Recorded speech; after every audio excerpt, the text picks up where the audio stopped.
Ang anghel ng Panginoon ay nagbalita kay Santa Maria. At siya'y naglihim ng dalang ng Espiritu Santo. Aba, Ginoong Maria, napupuno ka ng grasya. Ang Panginoong Diyos ay sumasayo. Bukod kang pinagpala sa babaeng lahat, at pinagpala naman ang iyong anak na si Jesus. Santa Maria, Ina ng Diyos, ipanalangin mo kaming makasalanan, ngayon at kung kami mamamatay. Amen. Narito ang alipin ng Panginoon. Maganap nawa sa akin ayon sa wika mo. Aba, Ginoong Maria, napupuno ka ng grasya. Ang Panginoong Diyos ay sumasayo. Bukod kang pinagpala sa babaeng lahat, at pinagpala naman ang iyong anak na si Jesus. Santa Maria, Ina ng Diyos, ipanalangin mo kaming makasalanan, ngayon at kung kami mamamatay. Amen.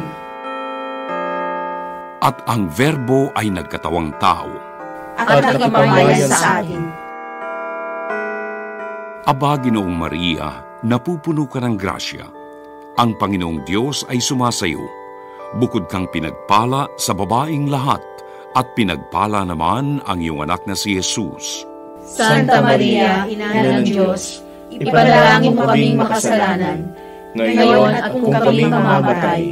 Amen. Ipanalangin mo kami, Santang Ina ng Diyos. Nang kami maging dapat makinabang sa mga pangako ni Kristo. Manalangin tayo. Panginoon naming Diyos, kasiyahan mo nawa ang aming mga kaluluwa ng iyong mahal na grasya.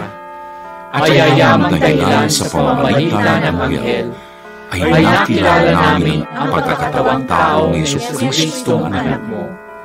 Pakundangan sa mahal na sakit at pagkamatay niya sa krus.